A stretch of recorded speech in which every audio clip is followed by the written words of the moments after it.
Students, जैसे कि हमने अपने प्रीवियस वीडियोस में देखा कि किस तरीके से दो बड़े राज्यों में एक जो कन्नौज है वहाँ पर राजा हर्षवर्धन का शासन था और उन्होंने अपनी जो लाइफ पूरी डेडिकेट कर रखी थी अपने साम्राज्य के लिए, एम्पायर के लिए। और उनके ही शासन के दौरान चाइनीज़ जो यात्री थे, चाइना से आए हुए थे, उन्होंने जो बुक्स लिखी उसमें राजा हर्षवर्धन के जीवन के बारे में लिखा, जो हर्षचरित है।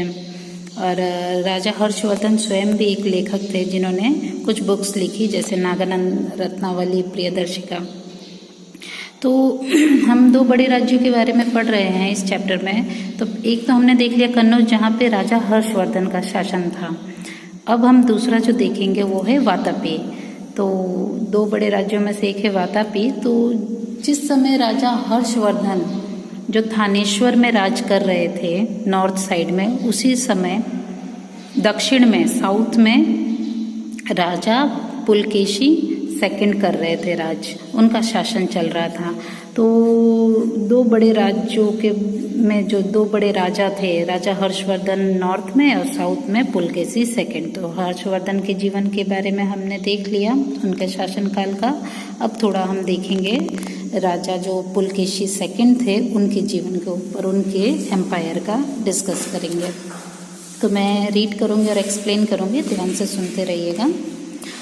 When King Harsh was ruling over his empire in North India, King Pulkeshi II was ruling in South India. He had earlier defeated Harsh. तो जिस समय राजा हर्षवर्धन का एम्पायर था नॉर्थ इंडिया में, उसी समय साउथ में पुलकेशी सेकंड का राज था। और उन्होंने पहले राजा हर्षवर्धन को एक बार हराया भी था। रूट टू द थ्रोन, अब सिंहासन पे बैठने का जो इनकी जर्नी है पुलकेशी सेकंड की, अब हम वो देखेंगे। The king of the Chalukya dynasty establish a vast empire in south India which they ruled over their capital at Vatapi, Badami, Karnataka. तो जो किंग थे चालुक्य डायनेस्टी के, उन्होंने एक बहुत बड़ा अपना साम्राज्य स्थापित कर रखा था। साउथ इंडिया में उन्होंने अपना एक बहुत बड़ा साम्राज्य स्थापित कर रखा था चालुक्य डायनेस्टी ने। और जो ये राज्य था वातापी, उसका कैपिटल जो था बादामी, कर्नाटका जिसे कहा जाता था। Pulakeshi first, a great king of the Chalukya dynasty, perform the Ashwamedha यज्ञ।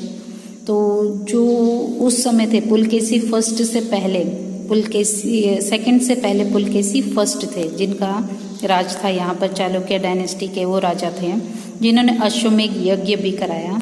His flag had the symbol of Varavatar.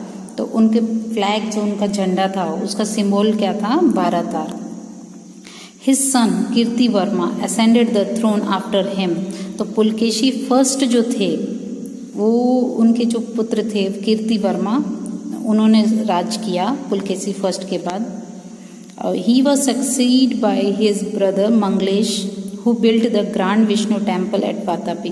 तो वातापी में जो विष्णु टेम्पल है वो मंगलेश ने बनाया, जो कि कीर्ति वर्मा के बाद सिंहासन पे बैठे। कि जो मंगलेश हैं वो कीर्ति वर्मा के भाई थे, और जबकि कीर्ति वर्मा के पुत्र को वो सिंहासन पे बैठना था। बट उस समय जो पुलकेशी सेकंड है वो काफ़ी छोटे थे, तो इस वजह से मंगलेश को, जो कि पुलकेशी सेकंड के चाचा थे, उन्हें राजगद्दी पे बिठाया गया। तो जिन्होंने विष्णु टेम्पल भी बनाया। After him the righteous Pulakeshi second became king and ruled over empire for about 30 years। तो मंगलेश के साथ काफ़ी युद्ध करने के बाद उन्हें अपना न्याय मिला पुलकेशी सेकंड को, और राजगद्दी पे उन्हें बिठा दिया गया। तो मंगलेश के बाद कौन बैठे? पुलकेशी सेकंड। तो पुलकेशी सेकंड जब साउथ इंडिया में थे, राज कर रहे थे, तो उनके जीवन का हम कुछ झलक देखेंगे। Pulakeshi was a valiant king who won many battles. तो जो पुलकेशी सेकंड थे वो एक बहादुर राजा थे, उन्होंने कई युद्ध जीते थे, कई लड़ाइयाँ लड़ी और उसमें जीत भी हासिल की। His first victory was over Lat south Gujarat followed by his win over Gurjar. तो उनकी जो फर्स्ट विक्ट्री थी पुलकेशी सेकंड की, वो कहाँ पर थी? लाट गुजरात में। बाद में जो नॉर्थ गुजरात है वहाँ तक भी उन्होंने अपना एम्पायर को एक्सपेंड किया। He gain control over the Vengi region that lay between the river Krishna and Godavari and also acquire Andhra Pradesh. तो उन्होंने एक वेंगी रीजन जो था रिवर कृष्णा और गोदावरी के बीच में, वहाँ तक भी एक्सपेंड कर लिया था अपना एम्पायर। बाद में आंध्र प्रदेश को भी जीतकर वहाँ भी अपना दबदबा बना लिया था। He transformed the capital Vatapi into a city of magnificence and splendid. तो उन्होंने जो कैपिटल था वातापी का, वो उन्होंने क्या किया, उसको खूब धूमधाम से चमका दिया पूरी सिटी को।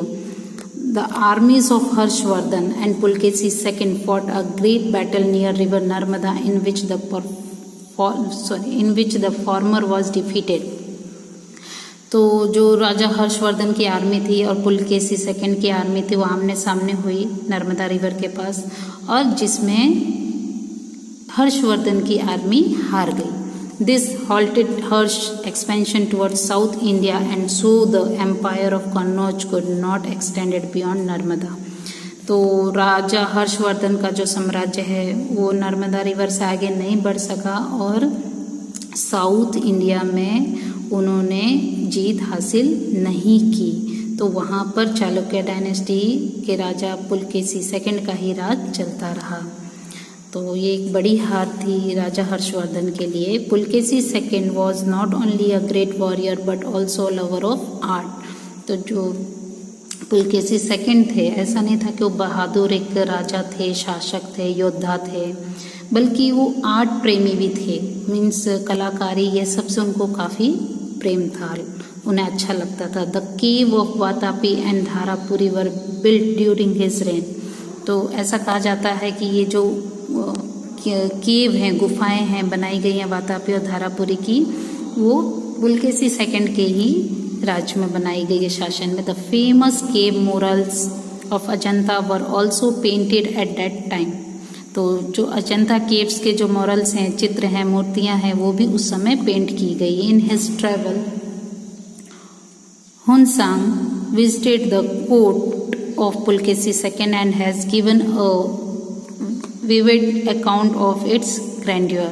तो ऐसा माना जाता है कि जो चाइनीज ट्रैवलर थे हुनसांग, वो भी पुलकेशी सेकंड के दरबार में आए और उनके जीवन के बारे में भी उन्होंने लिखा कि मतलब वो भी एक शानदार, उनके बारे में एक्सप्लेन किया कि एक बहादुर राजा थे और उनके जीवनी के बारे में। The king of the Chalukya dynasty were followers of Hinduism. तो जो चालुक्य डायनेस्टी थी, उनके जो वो लोग किस रिलीजन को फॉलो करते थे? हिंदुज़म को। तो जिस वजह से क्या हुआ, during this time Buddhism went into decline while the Digambar Jain sect gain popularity. तो इस समय हुआ यूं कि जो बुद्धिज़्म रिलीजन था, फॉलोअर्स थे, वो डाउन होते गए, जबकि जैन सेक्ट के ऊपर उनकी पॉपुलैरिटी बढ़ती गई। Harshvardhan and Pulakeshi second were contemporary rulers. जो राजा हर्षवर्धन और पुलकेशी सेकंड थे, वो एक ही समय के राजा थे, बस उनका एरिया अलग था, एक नॉर्थ में थे और एक साउथ में थे। However, Harsh fought fewer battles as compared to Pulkeshi, who continued waging wars. तो जो राजा हर्षवर्धन थे, उन्होंने भी काफ़ी युद्ध किए, बट पुलकेशी सेकंड के कंपेयर में उनके बैटल्स जो थे, उनके युद्ध जो थे, वो कम थे। He finally met his end in 642 CE in a conflict with the Pallava king of Kanchipuram. King Harshvardhan died 5 years after him. तो राजा पुलकेशी सेकंड की जो मृत्यु हो गई वो कब हुई? 1642 में, जब वहाँ पर पालव किंग का शासन चल रहा था कांचीपुरम में, और राजा हर्षवर्धन की मृत्यु उनके 5 years के बाद किसकी मृत्यु के 5 ईयर्स के बाद? पुलकेशी सेकंड की मृत्यु के 5 ईयर्स के बाद हर्षवर्धन की मृत्यु हुई, तो इनकी हो गई 647 में और पुलकेशी सेकंड की हो गई 642 CE में। तो यहाँ पर ये हमारा फर्स्ट चैप्टर कंप्लीट होता है, 2 बिग स्टेट्स जो हैं। और आई होप कि आप लोग अच्छे से समझ गए होंगे, सारा कॉन्सेप्ट क्लियर हो गया होगा कि 2 बड़े राज्य, उसके 2 बड़े राजा, पुलकेशी सेकंड साउथ में, नॉर्थ में राजा हर्षवर्धन, और दोनों ही जो तो थे एक बहादुर राजा थे और अपने साम्राज्य के लिए उन्होंने काफ़ी डेडिकेशन दिखाया और अपने साम्राज्य को ऊपर लेकर आए, अपने एम्पायर को ऊपर लेकर आए। तो यहाँ पे एक चैप्टर कंप्लीट है। Thank you.